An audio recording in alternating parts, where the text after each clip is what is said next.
आप देख रहे हैं नवोदय टाइम्स पंजाब केसरी टीवी। दिल्ली में कोरोना के केस कम होने लगे हैं।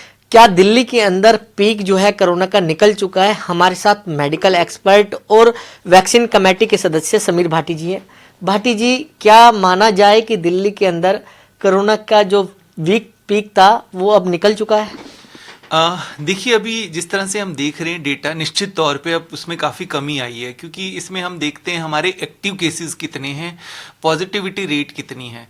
तो दोनों ही चीज़ों में कमी आई है। एक्टिव केसेस के अंदर भी कमी आई है, ओवरऑल पॉजिटिविटी रेट के अंदर भी कमी आई है। तो हम कह सकते हैं कि जो कमी केसेस के अंदर ओवरऑल कमी है, पर अभी पीक पूरी तरह से आई है कि नहीं, इसके ऊपर अभी थोड़ा सा हम और इसको ऑब्जर्व करना बहुत ज़्यादा ज़रूरी है, क्योंकि ज़्यादातर हम जो वीकेंड वाला डेटा होता है, जैसे सैटरडे संडे मंडे, उसको ना देख के थोड़ा पूरा हम एक कंप्लीट वीक का डेटा देख के एवरेज उसको निकालते हैं। पर निश्चित तौर पे इस पे कमी देखने को आई है, क्योंकि पहले 28,000 केस जो है वो दिल्ली के अंदर आ गए थे, लेकिन उसमें टेस्टिंग जो है 1 लाख से ज्यादा हो रही थी। लेकिन अब टेस्टिंग जो है वो घटा दी गई है, जिससे कि केसों में भी काफी कमी जो है वो देखने के लिए मिली है। हाँ बिल्कुल। देखिए, इसमें टेस्टिंग तो एक निश्चित तौर पे पैरामीटर एक है ही, क्योंकि टेस्टिंग की अगर हम बात करें, जैसे आईसीएमआर की गाइडलाइंस के अकॉर्डिंगली अब जिनको लक्षण नहीं है तो उनको जांच कराने की ज़रूरत नहीं है, तो उससे भी टेस्टिंग में कमी आई है। और लोग अब घर पर भी टेस्ट कर लेते हैं, जो कि होम टेस्टिंग किट के ज़रिए, जो आईसीएमआर पर अपलोड नहीं होती है। तो एग्जैक्ट नंबर तो नहीं पता लग पाता, पर हाँ, इसके साथ साथ एक और जो फैक्टर है जिसको हम देख सकते हैं, मॉनिटर कर सकते हैं, वो है हॉस्पिटलाइजेशन। तो निश्चित तौर पर एक्यूट हॉस्पिटलाइजेशन भी कोई बहुत अधिक नहीं बढ़ रही है।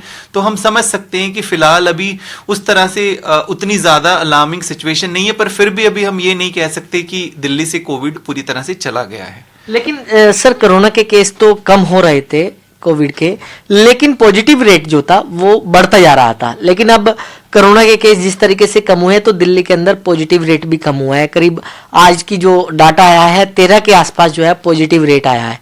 कैसे देख रहे हैं अब, क्या दिल्ली का पॉजिटिव रेट जो है वो कम होने लग गया है?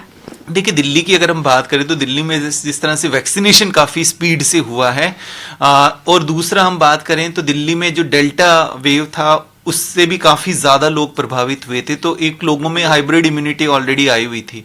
उस तरह से अभी ओमिक्रॉन का जब देखा गया है यहाँ पर काफ़ी, तो एकदम से केसेस दिसंबर एंड के अंदर बढ़ना शुरू हुए थे, और अगले 2-3 हफ्ते तक केसेस बढ़े, 2 हफ्ते तक, और उसके बाद अब फिलहाल केसेस में उस तरह से बढ़ोतरी नहीं देखी गई है। और जैसा कि आपने बताया, निश्चित तौर पर पॉजिटिविटी रेट में भी काफ़ी हद तक कमी आई है। हॉस्पिटलाइजेशन के अंदर ज़्यादातर वही लोग रहे हैं जिनको अन्य गंभीर बीमारियाँ या फिर जिनको वैक्सीन नहीं लगी है, तो वैक्सीन का निश्चित तौर पे प्रोटेक्शन रहा है, इसीलिए जो कैंपेन्स भी चल रही है। उसके बाद इनफैक्ट हम देखें कि पहले हमारा जो डेटा था, जिन्होंने सेकंड डोज नहीं ली थी, वो लगभग 12 करोड़ के करीब के लोगों का था, और अब वो 6 करोड़ तक हो गया है। लोगों के अंदर इसमें काफ़ी ज़्यादा जागरूकता आई है कि हम लोगों को जो सेकेंड डोज किसी भी कारण से नहीं लगा रहे थे, उन लोगों ने अब लगवानी शुरू कर दी है, और निश्चित तौर पर इसका प्रोटेक्शन काफ़ी ज़्यादा है। और अब जैसे कि आपका प्रिकॉशन डोज भी शुरू हो गई है, जो हमारे बुजुर्ग एल्डरली लोग हैं और हेल्थ केयर वर्कर हैं, तो निश्चित तौर पे वैक्सीन का काफ़ी ज़्यादा एक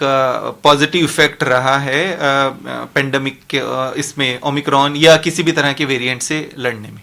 लेकिन सावधानी वही बरतें, हाथ धोएं और मास्क पहने। इसमें हाँ, सबसे ज़्यादा महत्वपूर्ण यह है कि लोगों का भी कई बार कहना होता है कि यूके के अंदर मास्क हट गया है और जगह, तो हम लोगों को इस तरह की चीज़ों के ऊपर अभी नहीं जाना है। अभी बिल्कुल जिस तरह की गवर्नमेंट की गाइडलाइंस है उसको स्ट्रिक्टली फॉलो करना है। मास्क निश्चित तौर पर आपको पहनना है, ठीक तरीके से पहनना है, जब तक कि गाइडलाइंस में कोई बदलाव ना आए, क्योंकि मास्क आपको कोविड के अलावा और भी जो अन्य बीमारियाँ उनसे भी बचाता है। तो बिल्कुल, ये थे मेडिकल एक्सपर्ट समीर भाटी, जिन्होंने नवोदय टाइम्स पंजाब केसरी के साथ खास बातचीत की।